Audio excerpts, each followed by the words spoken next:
10 जणांचे जर blood report केले गेले तर त्यातल्या जवळजवळ 6 ते 7 जणांच्या ब्लड रिपोर्टमध्ये कोलेस्ट्रॉल वाढलेला आहे असं आपल्याला दिसून येतं। मग बऱ्याच वेळेला हे रिपोर्ट बरोबर नाहीये, काहीतरी चूक झालेली आहे असे अनेक तर्कवितर्क आपण हे काढत असतो। पण खरंच जर आपण आपल्या आजूबाजूला बघितलं तर अगदी वयस्कर व्यक्तींमध्येच नाही तर तरुण गटामध्ये देखील हृदयरोगाचं प्रमाण वाढलेलं आहे, कोलेस्ट्रॉल वाढण्याचं जास्त असण्याचं प्रमाण हे वाढत चाललेलं आहे। मग फक्त खाण्यापिण्याच्या सवयी यासाठी जबाबदार आहेत का, की अजून काय कारणं आहेत की ज्यामुळे आपल्या हृदयासाठी हानिकारक असलेलं हे कोलेस्ट्रॉल वाढण्याचं प्रमाण हे जास्त होत चाललेलं आहे? जाणून घेऊया आजच्या व्हिडिओमध्ये। नमस्कार, मी डॉक्टर स्वप्ना तुमचं सगळ्यांचं स्वागत करते आपल्या YouTube channel healthy living with doctor स्वप्नामध्ये। जर तुम्हाला आहार, आरोग्य आणि आयुर्वेद या विषयासंदर्भातले माहितीपूर्ण व्हिडिओ बघायला आवडत असतील तर चॅनलला आजच सबस्क्राईब करा, बेल आयकॉन दाबा म्हणजे मी व्हिडिओ अपलोड केला की त्याचं नोटिफिकेशन तुम्हाला हे मिळत राहील। कोलेस्ट्रॉल हा एक वॅक्सी सबस्टन्स आहे, म्हणजे हा चिकट पदार्थ आहे जो आपल्या शरीरामध्ये तयार होत असतो। म्हणजे अर्थातच आपल्या शरीरासाठी पूर्णतः वाईट नाही आहे। आपल्या शरीरामध्ये तयार होणारे जे हार्मोन्स आहेत, व्हिटॅमिन डीचं फंक्शनिंग आहे, या अशा अनेक महत्त्वाच्या कामांसाठी कोलेस्ट्रॉलची शरीरामध्ये आवश्यकता असते। हे कोलेस्ट्रॉल शरीरामध्ये कुठे तयार होतं तर आपल्या लिव्हरमध्ये हे कोलेस्ट्रॉल तयार होत असतं। पण जेव्हा रक्तामध्ये याची पातळी काही कारणामुळे वाढायला लागते तेव्हा ते आतमध्ये रक्तवाहिन्यांमध्ये साठायला लागते आणि त्यावेळेला मग धोका निर्माण होतो, तो हार्ट अटॅकचा, पॅरालिसिसचा धोका हा निर्माण होतो।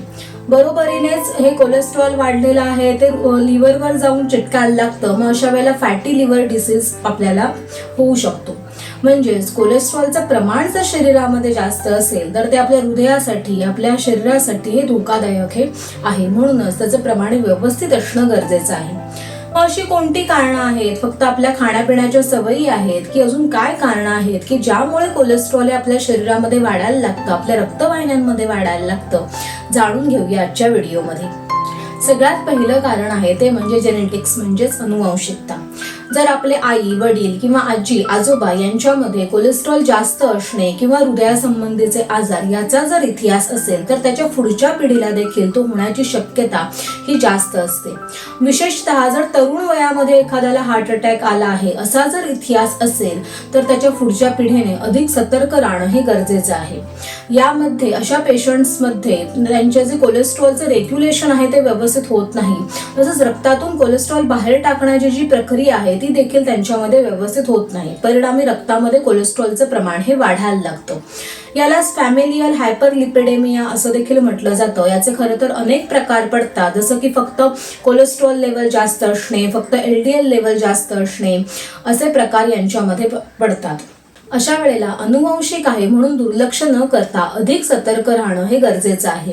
जर वजन जास्त असेल तर ते अगोदरच पहिल्यापासून कमी ठेवण्याकडे लक्ष देणं, आहारामध्ये किंवा व्यायामाच्या संदर्भात जर काही बदल करणं गरजेचं असेल तर त्या दृष्टीने बदल करणं, तसंच डॉक्टरांशी सल्ला घेऊन काही रक्त तपासण्या किंवा हृदयासंबंधी काही तपासण्या करणं गरजेचं असेल तर त्या अगोदरच करून घेणं, यामुळे पुढचा गंभीर धोका हा आपण टाळू शकतो।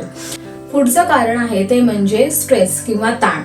ताण हा सगळ्यांनाच आहे, ज्यांना जॉब आहे त्यांना देखील ताण आहे, ज्यांना जॉब नाही आहे त्यांना जॉब मिळेल का, कुठला मिळेल याचा ताण आहे, ज्या गृहिणी आहेत त्यांना देखील घरातले इतर काही ताण असतातच। म्हणजे ताण हा कोणालाच चुकलेला नाही आहे।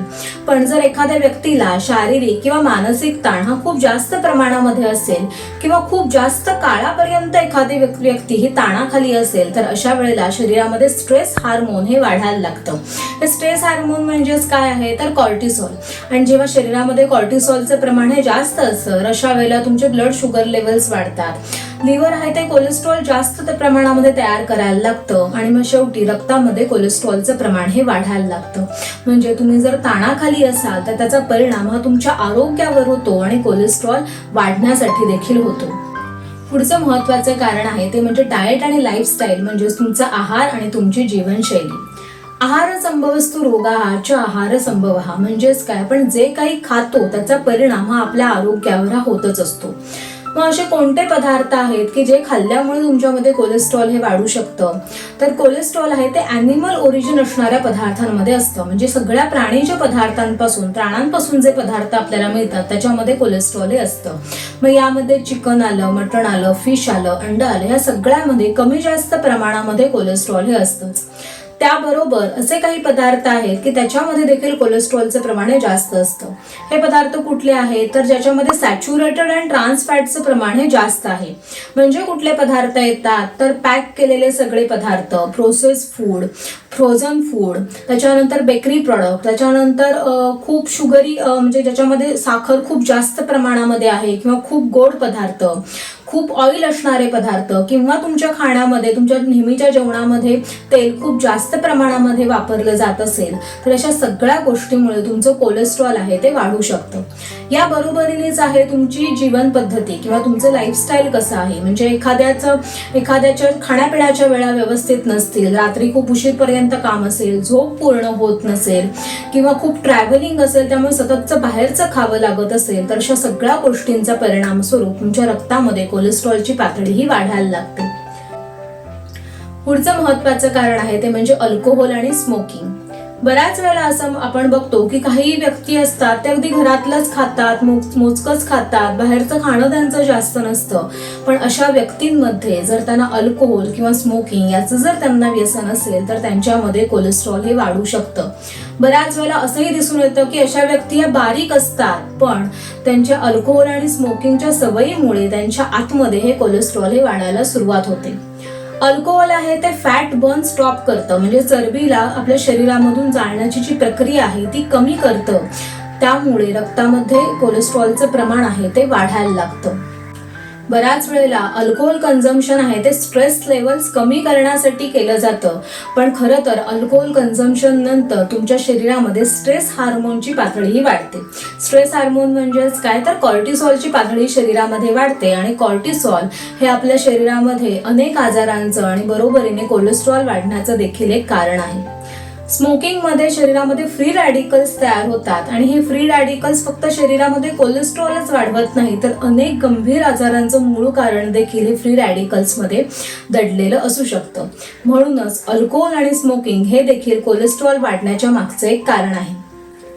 पुढचं कारण आहे ते म्हणजे काही आजार म्हणजेच काही डिसीजेस. तर असे कोणते आजार आहेत की ज्याच्यामध्ये तुम्हाला कोलेस्ट्रॉल वाढण्याची शक्यता ही खूप जास्त होते. सगळ्यात पहिल्यांदी आहे ते लिव्हर डिसीज. कोलेस्ट्रॉल हे लिव्हरमध्ये तयार होत असल्यामुळे अर्थातच तुमचं लिव्हर जर व्यवस्थित काम करत नसेल तर तुमच्या शरीरामध्ये कोलेस्ट्रॉलची पातळी ही वाढू शकते. ह्याच्यामध्ये सगळ्यात कॉमनेस्ट आढळणारा आजार आहे तो म्हणजे फॅटी लिव्हर डिसीज.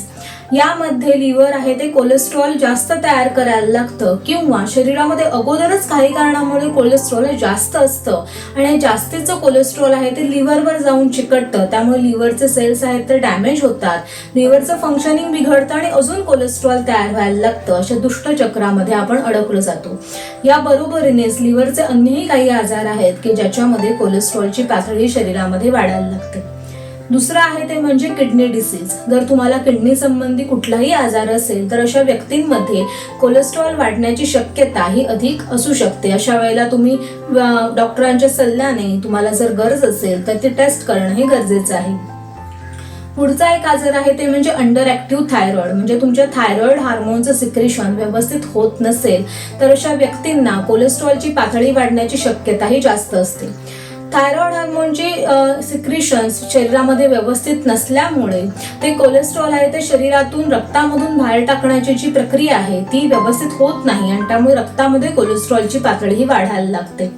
पुढचा महत्त्वाचा आजार आहे तो म्हणजे डायबेटीस.